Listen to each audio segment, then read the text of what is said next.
Bonjour à toutes et à tous, j'espère que vous allez bien. Alors aujourd'hui, j'aimerais parler des rêves et des synchronicités que l'on rencontre sur les parcours de flammes jumelles et surtout parcours d'éveil, parce que le parcours de flammes jumelles, c'est un parcours d'éveil à soi. C'est une espèce d'initiation qu'on va faire quand on va rencontrer son jumeau et se reconnecter au lien, parce qu'on se reconnecte à soi surtout, à son moi profond, à son moi suprême, à son âme. Et puis la source, la vie va nous aider justement à pouvoir ouvrir une espèce de champ des possibles et ça donne lieu à des moments magiques. Ça peut être des rêves qui vont nous parler, ça peut être des synchronicités. D'ailleurs, souvent on découvre les synchronicités en découvrant le parcours de flammes jumelles. C'est des choses qu'on pensait être des hasards, même si parfois on percevait un peu de magie derrière, mais là on est beaucoup plus attentif aux synchronicités qu'on va rencontrer. Alors, je vais vous faire un petit topo sur la psyché, et vous verrez là où je veux en venir.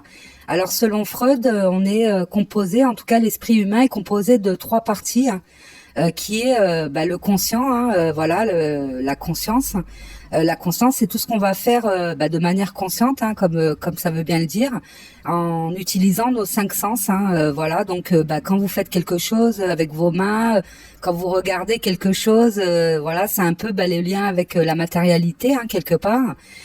Et puis on a la partie inconsciente. Alors l'inconscient, c'est un peu notre bibliothèque personnelle avec tous les souvenirs, les expérimentations qu'on a pu faire. Et c'est aussi un énorme réservoir de potentialités dont on n'a pas conscience totalement et qu'on n'exploite pas forcément parce qu'on va avoir tendance à faire les choses par mimétisme, par automatisme.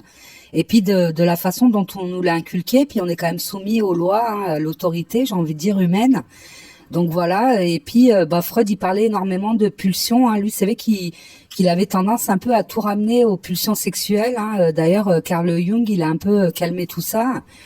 Voilà, c'est des choses qu'on réprime aussi. C'est des choses dont on peut avoir honte, totalement.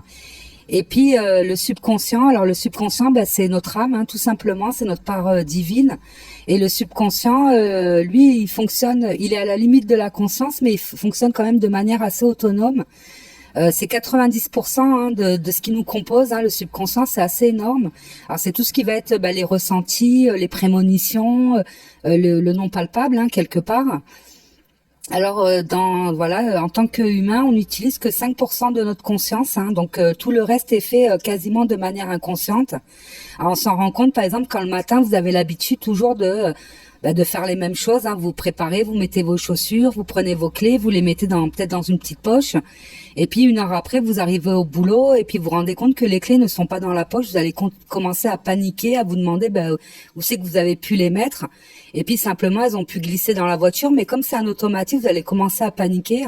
Ou il y a même des personnes qui ont oublié comment elles étaient venues au travail. Donc c'est tellement des trajets qu'elles font quotidiennement que des fois il y a des personnes qui ont des trous noirs et qui se disent mais je sais même pas par où je suis passée, qu'ils oublient totalement parce que on fait les choses totalement de manière inconsciente. Et puis même quand on est conscient qu'à 5%, donc on fait certaines choses en conscience. Et souvent, quand on commence, ne serait-ce qu'un travail ou même une passion, au début, on va être là à scruter les moindres détails, et puis après, ça va devenir un automatisme. Donc voilà, ça c'est assez incroyable. Et c'est vrai que quand on met le doigt là-dessus, on se rend compte que c'est tout à fait ça, qu'on fonctionne un peu de manière robotique. Et puis voilà, donc c'est pour ça que se reconnecter à sa part, à son inconscient quelque part, et surtout à son subconscient, à son âme, vraiment c'est là on peut exploiter des territoires qui sont assez incroyables. Ça nous donne une force, ça nous donne une pleine puissance, j'ai envie de dire, et puis surtout une intelligence du cœur assez importante. Carl Gustav Jung, qui a été pendant très longtemps un disciple de Freud, lui, il était d'accord avec Freud concernant toutes les parties qui composent l'esprit humain, mais lui, il ajoutait un inconscient collectif. Il estimait qu'on a toutes et tous un inconscient personnel avec notre propre mémoire, nos expérimentations propres, et un inconscient collectif qui, lui, regroupe toute l'expérimentation humaine de sa création jusqu'à aujourd'hui. Et qui est constitué d'archétypes. Alors les archétypes, ça peut être des personnages, ça peut être des personnages tels qu'on se les imagine, qui sont assez récurrents. Ça peut être l'artiste, le sage, le guerrier, le héros. Ça peut être le père, la mère, la grand-mère, voilà. Donc ça, c'est tous les personnages assez basiques. Et aussi des personnages historiques. Ça peut être Napoléon, les rois mages, Ça peut être aussi des figures mythologiques, hein. D'ailleurs, je vais y venir parce que moi, j'ai rêvé d'un personnage mythologique. Et il s'en était aperçu, et puis des symboles aussi, hein, voilà, ça peut être des symboles, le tarot, des symboles runiques, voilà, des symboliques, hein, quelque part. Et c'est vrai que quand Carl Jung a commencé sa carrière, lui s'est intéressé beaucoup à l'aliénation, hein, donc il s'est aperçu que beaucoup de schizophrènes, par exemple, rêvaient de l'image de la mère et de la grand-mère. Alors ça pouvait être la mère parfaite, hein, très protectrice, la grand-mère très réconfortante, comme d'autres pouvaient rêver des mêmes personnages, mais représentés d'une autre manière, hein. Donc la mère devenait la prostituée, la grand-mère devenait la sorcière. Donc voilà, donc il s'est rendu compte que malgré les différentes cultures, hein, qu'il a pu rencontrer, hein, parce que Carl Gustav Jung, il a quand même étudié 80 000 rêves à peu près, hein, c'est quand même assez énorme tout le long de sa carrière, et il s'est aperçu que voilà, que ça donnait énormément de messages, hein, concernant voilà ce qu'on avait à travailler, hein, qu'il y avait une définition à en retenir en tout cas. Et que ça ouvrait un peu une porte, hein. C'était souvent des rêves qui étaient mis en place par l'inconscient, hein, quelque part l'inconscient qui nous envoie énormément de messages. Et moi, ça m'est arrivé parce que j'ai rêvé de Médusa, moi, dans un rêve où je rêvais que j'étais dans une barque et que j'arrivais vers un grand bateau, un grand navire. J'étais sur la mer, hein. Moi je l'ai identifié comme étant la mer parce que c'est souvent le cas, hein. On arrive à situer là où on est, hein, même si on voit pas, enfin même si on le sait pas, mais en tout cas on a l'information. Et puis j'arrivais vers une espèce de gros navire et sur la proue je voyais une espèce de sirène, hein, sculptée en bois. Et puis quand je suis arrivée, je suis montée dans le bateau, parce que je me suis retrouvée dans le bateau, je me suis retrouvée face à une espèce de grand personnage féminin, pas très gracieux, avec des cheveux un peu entremêlés. Voilà, elle était pas terrible, hein, dans mon rêve. Et puis derrière moi, dans mes rêves, souvent j'avais l'impression d'avoir une présence, donc je la voyais pas, je la visualisais pas, mais je la ressentais. Et cette personne me dit, la réunion aura lieu quand? Et puis me montre cette énorme personne. Et moi je dis elle est jolie, hein, parce que c'est qu'en général quand je faisais des rêves c'était souvent assez joli, et puis là je me voyais pas dire le contraire, mais même dans mon rêve je me rendais compte que mon guide allait se rendre compte que je mentais, hein, que je la trouvais pas jolie, qu'au contraire j'étais totalement effrayée. Et puis quand je me suis réveillée, je me suis dit tiens, j'ai rêvé de Médusa, hein, de la Gorgone. Donc ça m'a sauté aux yeux, voilà, même si elle n'était pas représentée comme j'avais pu le voir dans certains films, hein, ou dans certaines représentations. Mais en tout cas, je l'ai reconnue, hein, c'est souvent ce qui arrive. Souvent, on sait de qui on a rêvé, hein, même si le personnage il est pas reproduit à l'identique ou avec l'image qu'on a, on sait de quoi on a rêvé, de qui on a rêvé. Même ça peut être des symboles, hein, sur le moment on va pas les reconnaître, mais on va pas les oublier, hein, parce que c'est que quand on est dans un processus d'éveil, les rêves qu'on va faire, hein, souvent qui sont des clés, hein, de compréhension et qui nous aident à avancer dans ce parcours initiatique. C'est des choses qui vont peut-être pas nous parler sur le moment, qui vont nous apporter une aide, mais on va avoir une synchronicité qui va faire qu'on va retrouver ce symbole ou ce personnage et se dire mais voilà, c'est de ça que j'ai rêvé, hein. Donc ça c'est assez incroyable. Et donc moi je me suis j'ai fait comme la plupart des gens font, hein, j'ai été voir un peu ce que ça représentait, Médusa. Donc Médusa, dans la mythologie, hein, c'est la jeune fille qui a été violée dans le temple d'Athéna par Poséidon. Et quand Athéna a découvert ça, hein, elle a pété un plomb et elle l'a exclu de son temple. Et surtout, elle a affublé de serpents à la place des cheveux. Elle lui a donné un aspect assez effrayant et elle lui a donné le pouvoir de pétrifier les personnes qui croiseraient son regard. Donc, elle l'a transformé en monstre, hein, quelque part. Et puis lui, Poséidon, tranquille, hein, lui, il n'a pas eu de sanctions vis-à-vis de ça. Et ensuite, Médusa qui a été tuée par Persée, hein, Persée qui a été porté en héros. Et qui a créé son mythe grâce à Médusa, hein, quelque part. Donc elle a été doublement victime des hommes. Et dans les archétypes de Carl Gustav Jung, Médusa elle revenait assez fréquemment, hein, dans les rêves des femmes qui ont subi de la violence masculine.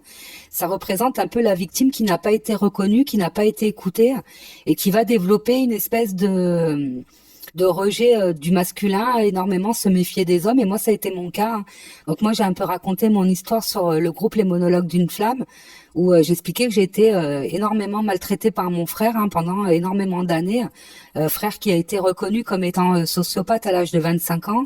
Et c'est vrai que ça m'est revenu avec ce rêve, parce que j'ai eu l'interprétation de ce rêve justement en m'intéressant aux archétypes. parce que voilà, moi j'avais été regarder l'interprétation de mon rêve, donc je m'étais dit bah voilà, comme mon autre vit à l'étranger, forcément je serais peut-être amenée à prendre le bateau ou l'avion pour le rejoindre, et puis l'eau bah c'est les émotions, hein, donc j'ai pas cherché plus loin. Même Médusa, pour moi ça m'avait pas parlé sur le moment, et ça m'est venu il y a pas très longtemps, hein. Comme quoi l'inconscient il est assez puissant, puis quand on doit avoir l'information elle va tomber. Et c'est vrai que quand mon frère donc a été diagnostiqué sociopathe, ma mère est venue me voir et s'est effondrée en larmes en me disant mais je comprends pas, il a toujours été gentil, alors que mon frère il a fait énormément de mal autour de lui, il a notamment incendié l'immeuble dans lequel on vivait. Moi j'ai été violentée toute mon enfance, hein, j'ai été totalement c'était à la limite de la torture, hein, parfois. Et voilà, donc moi je subissais aussi des violences de mon père, mais mon père, voilà, c'était quand je faisais une bêtise, alors que mon frère, c'était totalement gratuit. Et ce jour-là, ma mère s'est effondrée devant moi en pleurs, et en me disant, mais il était si gentil, je comprends pas. Et je lui dis, mais tu te rappelles pas comment il me maltraitait, comment il me frappait. Moi, il m'a cassé le doigt, il m'a ouvert la lèvre. Enfin, je veux dire, il m'a vraiment, enfin, il me fracassait, hein, littéralement. Et ma mère était dans le déni total et savait que ça m'est resté, ça m'est revenu il y a pas longtemps, hein, comme quoi des fois l'inconscient, ben, il se manifeste au moment voulu, hein, quelque part. Et là, je suis en plein dedans, hein, je suis dans ma période d'intégration, hein, malgré que je sois en détachement, comme quoi le travail se termine jamais. Mais je pense que quand on est en détachement, on a une espèce de recul vis-à-vis du parcours et de son jumeau, hein, donc on se tourne beaucoup plus vers nous et ça nous aide énormément, hein, donc voilà. Et en règle générale, quand on est une femme et qu'on rêve d'une femme, on rêve de soi, hein, c'est de notre, voilà, c'est de nous, hein, totalement. Et quand on va rêver d'un homme, ça va être de notre part masculine, hein, parce que Carl Gustav Jung, il estimait, hein, un peu comme le yin et le yang, qu'on est des êtres polarisés, hein, et que les hommes ont une part féminine, hein, qui nommait l'anima, et les femmes l'animus. D'ailleurs, je suis en train de me plancher là-dessus. Je vous ferai un audio parce que c'est très intéressant, hein, c'est très aidant sur le parcours de flamme jumelle. C'est pour ça que je m'intéresse beaucoup aux travaux de Carl Gustav Jung, parce que il décrit un peu le processus des flammes jumelles, hein, et puis le processus que lui appelle d'individuation et du retour vers soi, hein, et puis de la destruction du faux self, hein. Donc voilà, c'est pour ça que je me penche un peu là-dessus. Donc voilà, vous pouvez avoir des rêves avec des symboles. Et les découvrir beaucoup plus tard, parce que Carl Gustav Jung, il n'était pas d'accord qu'on ait une interprétation globale des rêves. Lui, il n'était pas d'accord, hein, contre les personnes, il n'était pas d'accord avec les personnes, en tout cas, qui faisaient par exemple les dictionnaires des rêves, tout ça, parce qu'il estimait qu'il fallait se baser sur la psychologie, hein, du rêveur déjà d'une, de l'expérimentation qu'il est en train de faire à l'instant du rêve, hein, quelque part. Et puis pour lui, il fallait une espèce d'intuition, hein, d'intelligence du cœur pour pouvoir traduire un rêve, hein. Alors ensuite, dans le parcours de flamme jumelle, moi, ce qui m'est arrivé, c'est d'avoir des symboliques qui apparaissaient à mon réveil, hein. C'est vrai que je me souviens très très peu de mes rêves, mais souvent j'avais une symbolique. Donc une fois, j'ai vu, un arbre apparaître, hein. Donc pour moi, ça, c'était l'arbre de vie. Comme ça peut être l'arbre, voilà, hein, ça peut être pour quelqu'un un chêne, hein, qui représente la robustesse, la force, ou ça peut être aussi l'arbre de connaissance, hein, comme quoi on peut pas toutes et tous avoir la même signification, mais en tout cas c'est celle qui va vous parler en premier. Et j'ai rêvé aussi de Blanche-Neige et les sept nains, hein. Là, j'y ai pensé parce qu'on en a parlé dans le groupe Les monologues d'une flamme, où j'avais rêvé de Blanche-Neige et les sept nains à un moment du parcours où je me disais que j'étais pas assez bien pour être flamme jumelle. Moi, je considérais que être flamme jumelle, c'était être un être parfait, éveillé. Et puis je me disais, moi, je suis pas du tout parfaite, hein. Je m'étais posé la question et j'avais fait ce rêve. Et d'ailleurs, j'avais dit à mon fils, tiens, c'est bizarre, j'ai rêvé de Blanche-Neige et les sept nains, alors que c'est pas un conte qui m'a attiré, même pendant mon enfance, hein. J'ai vu le Walt Disney, je l'ai lu comme tout le monde. Mais voilà, Blanche-Neige, c'était pas terrible pour moi, et pourtant j'ai rêvé d'elle. Et 2 jours après, hein, donc moi, j'ai même pas cherché à avoir l'interprétation du rêve, donc je peux même pas dire que j'ai fait fonctionner mon algorithme, hein, parce que c'est que maintenant on fonctionne beaucoup avec l'algorithme dans les téléphones et dans les PC, dans les tablettes, tout ça. Et puis 2 jours plus tard, je tombe sur un reportage, je crois que c'était sur BTLV, hein, si vous connaissez pas la chaîne, je vous invite à aller regarder, c'est super intéressant. Et où une dame, hein, avait décortiqué les contes de Grimm, hein, notamment. Et elle expliquait que Blanche-Neige représentait l'âme pure, hein. Blanche-Neige, quand on dit que c'est la plus belle du royaume, c'est la plus belle âme, hein, du royaume. Et les sept nains étaient les 7 péchés capitaux, et que elle, avec sa bonté d'âme, hein, justement, essayait d'arrondir un peu les angles. Alors, on voit qu'avec Grincheux, elle est plus affectueuse. On voit qu'elle essaye un peu voilà, de travailler sur un peu sur les 7 nains, de leur apporter ce dont ils ont besoin, et puis surtout elles les accueillent, elles les acceptent, et c'est ce qu'on nous demande de faire avec toutes nos parts, hein, qui sont pas forcément les plus jolies, mais elles sont là, et puis on sera jamais parfait, hein, de toute manière. En tout cas, moi, c'est ce qui m'avait parlé, hein, quand j'ai visionné ce reportage, ça m'a totalement parlé, j'ai compris, hein, ce que ça voulait me dire.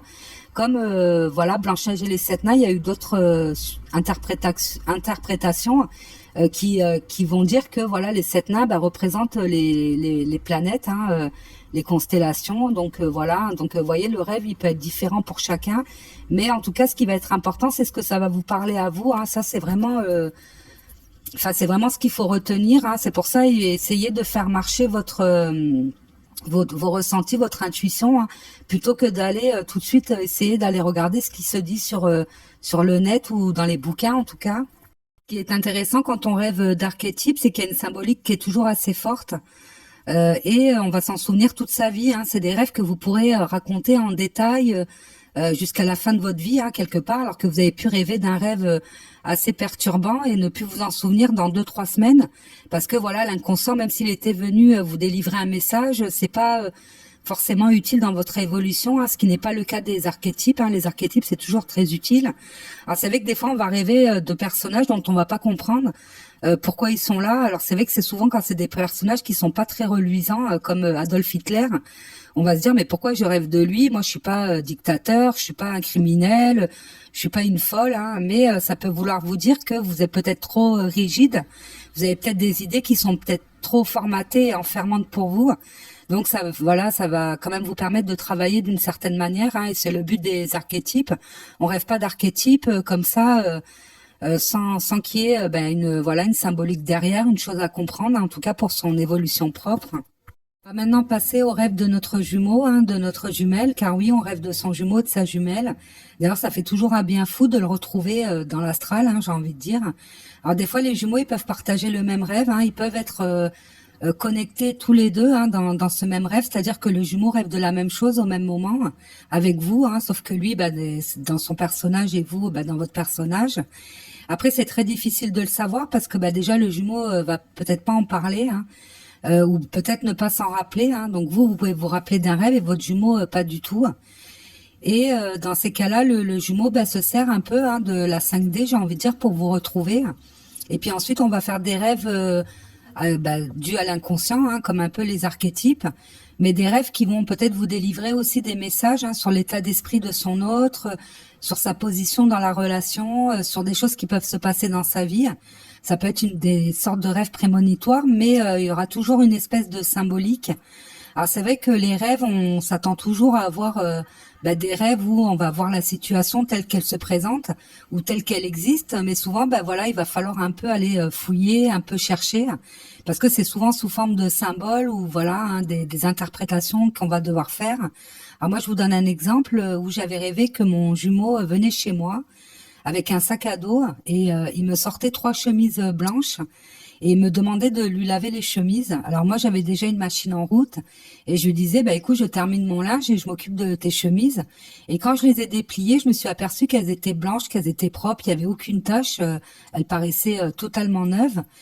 Et puis je me suis dit voilà, je vais quand même les laver, comme ça je vais les mettre sur des cintres. Et puis comme j'ai un esprit assez pratique même en rêve, hein, chasser le naturel, il revient au galop, je me disais si j'arrive bien à les étendre, peut-être que j'aurais pas besoin de les repasser, parce que je vous avoue que le repassage c'est pas trop ma passion. Donc je me réveille et je me dis bon là il y a quelque chose, hein, derrière, parce que c'est un rêve qui m'a énormément troublée. Et j'ai senti qu'il se passait quelque chose, hein, donc j'ai été tout de suite sur Google, aller regarder ce que représentait le rêve, hein. Alors j'ai fait partie par partie, bien sûr. Alors les chemises, sachant que en général, je vais dans plusieurs interprétations différentes. Les chemises représentaient, d'après les descriptions en tout cas, représentaient des personnes, hein. Le blanc, ça représentait la pureté, hein, forcément, et ça représentait aussi les troubles psychologiques, les troubles psychiques, hein, les névroses, tout ça. Le fait de demander à quelqu'un de lui laver du linge ou quoi que ce soit, c'est lui demander en réalité de le laver de ses péchés, hein, c'est-à-dire que la personne s'excuse, hein, quand c'est le cas. Et donc moi j'en ai tiré des conclusions qu'il y avait trois personnes hein, qui voilà trois personnes et puis qu'il me demandait pardon donc qu'il se passait quelque chose dans sa vie. Alors j'ai tout de suite été enfin j'ai tout de suite pardon été sur son réseau social hein, voilà sur Facebook parce que c'est le seul réseau que j'ai moi de toute manière. Et puis j'ai été regarder son profil, rien n'avait bougé hein, il avait voilà mon autre il partage pas énormément de choses, pratiquement rien j'ai envie de dire.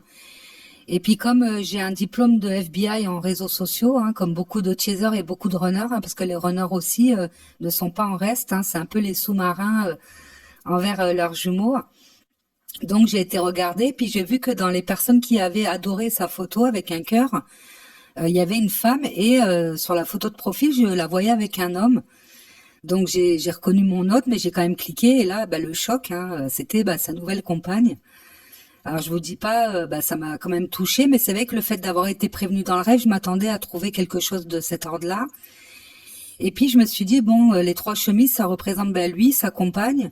Et comme elle a déjà un enfant, je me suis dit ça doit représenter son enfant à elle. Et puis les semaines passant, forcément, hein, et puis étant donné que la compagne de mon autre, elle, ses réseaux ils sont ouverts aux 80, donc j'ai été regarder, puis j'ai vu qu'ils avaient fait une comment ça s'appelle quand les enfants y naissent, les baby shower, je crois ça s'appelle. Et voilà donc où elle annonçait sa grossesse hein, quelque part. Et là je me suis dit voilà les trois chemises ça représente lui, sa compagne et l'enfant hein, quelque part qu'ils vont avoir ensemble. Donc voilà dans ces cas-là souvent vous pouvez avoir des indications hein, sur ce que vit votre jumeau, voilà. Ça peut être aussi des indications sur l'état d'esprit dans lequel il est par rapport à vous, hein, vis-à-vis de vous dans sa vie. Ou moi, par exemple, quand je rêve de mon jumeau, je le vois toujours très triste, voire abattu, très renfermé. Hein, il y a très très peu de dialogue. Il est là sans être là. Hein, j'ai toujours l'impression qu'il fait acte de présence, mais il n'y a pas trop d'interaction. Et la seule fois où vraiment j'ai rêvé, où vraiment on était bien, où il était heureux, moi aussi. Alors ça, c'était avant les chemises. J'avais rêvé que j'étais avec lui devant ce qui me semblait être notre maison. Et il y avait trois enfants qui jouaient. Et je me suis dit, les deux enfants, ils doivent représenter mes deux enfants. Et puis le troisième, c'est peut-être celui qu'on aura en commun, parce que moi, j'espérais quand même lui faire un enfant, hein, mon autre. Enfin, avoir un enfant de lui. Hein. Et puis dans mon rêve, un monsieur venait vers nous et nous proposait de venir manger chez lui le soir. Donc on s'est retrouvés projetés dans une table à l'extérieur. Et moi, j'étais avec le monsieur et je discutais avec cette personne. Et je sentais un malaise hein, venant de mon hôte, donc je me suis tournée vers lui. Je lui ai dit qu'est-ce qui se passe? T'as un problème? Et il m'a dit oui, tu me calcules pas. J'ai l'impression de pas exister. Tu fais que parler avec lui et moi tu me calcules pas. Et c'est vrai que après je me suis réveillée et c'est vrai que souvent le jumeau peut vous délivrer un message hein, dans le rêve et en l'occurrence il me disait que je faisais pas attention à lui. Alors c'est vrai qu'on a souvent cette image du chaser qui poursuit son autre, qui lui envoie des messages, qui est tout le temps derrière lui, ce qui est quasiment faux hein, parce que moi je vois que la plupart des chasers ont des réticences à envoyer un message, ça peut être très difficile ou de communiquer. Hein. Donc c'est vrai qu'on a toujours cette image-là, mais c'est vrai qu'on les poursuit plutôt énergétiquement. Mais dans la matière, c'est pas le cas. En tout cas, mon jumeau, il doit se poser la question à savoir si je m'intéresse vraiment à lui, même s'il ressent le lien, parce que j'essaie jamais de le contacter, j'ai jamais vraiment couru derrière.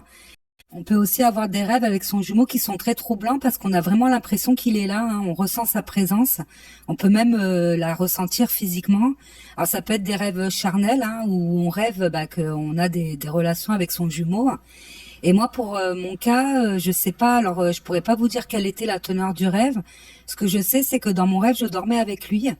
Alors je sais pas ce qui s'est passé avant, mais c'était juste avant mon réveil, donc je dormais avec lui en cuillère. Alors moi j'étais souvent derrière lui et lui devant moi, je le tenais dans mes bras, c'est comme ça qu'on dormait. D'ailleurs c'est souvent dans ces positions-là, ça a été une position naturelle hein, pour dormir tous les deux. On dormait très proches l'un de l'autre et c'est là que souvent moi j'avais l'impression d'être dans ce fameux cocon, hein, cet œuf cosmique. On a l'impression d'être vraiment, on fusionne totalement. Et puis j'avais rêvé de ça et quand je me suis réveillée pendant quelques secondes, j'avais l'impression qu'il était dans mes bras. Je sentais qu'il était dans mes bras alors qu'en fait il y avait personne. Hein. Donc ça c'est assez intéressant. Donc ça prouve bien que l'autre nous visite hein, dans nos rêves, nous visite en astral. En tout cas moi ça me l'a prouvé hein, à ce moment-là. Deux jumeaux rêvent l'un de l'autre, hein. Il n'y a pas que le chaser qui rêve de son runner. Le runner aussi va être amené à faire des rêves avec des archétypes ou rêver de son jumeau. Et ça risque de fortement le perturber parce qu'il va pas forcément comprendre pourquoi il rêve de son autre alors que lui, il tente de l'oublier ou de refaire sa vie ou qu'il n'a pas forcément de nouvelles. Mais ça, c'est un peu le cheminement qu'il va devoir faire aussi, hein, parce que l'inconscient, il va se démener, hein, envers le runner pour lui faire conscientiser certaines choses, hein, donc ça va passer par les rêves. Alors c'est vrai que c'est important de se reconnecter à son inconscient parce que c'est notre mémoire terrestre. L'inconscient, il nous permet de mettre le doigt là où on doit travailler, il met le doigt sur les choses qu'on doit comprendre, hein, quelque part. Alors moi, ce que je vous conseille de faire, c'est de vous fier à votre intuition en premier, hein, dès que vous réveillez, que vous avez rêvé, vous allez sentir s'il y a une signification derrière, hein, vous allez avoir une première impression et ça va être souvent la bonne parce que souvent on a tendance à se perdre dans les interprétations ou aller monter des choses en épingle. Alors fiez-vous à vous, apprenez à interpréter vos propres rêves, hein, parce que c'est des messages qui sont délivrés et qui doivent porter leurs fruits, hein, quelque part, hein, c'est pas anodin. Alors je vais terminer cette partie rêve, hein. Je pense que je vais enregistrer un autre audio, mais je posterai les deux vidéos à la suite parce que j'ai peur que ça ne tienne pas sur un seul audio et que je me retrouve à devoir couper la fin ou à devoir faire des montages que je suis en incapacité de faire, hein, techniquement. Donc voilà, je vous dis à tout à l'heure pour les synchronicités parce que j'ai énormément de choses à raconter là-dessus et j'ai énormément d'anecdotes. Alors si vous aimez les anecdotes, vous allez vous régaler. Alors je vous dis à tout à l'heure.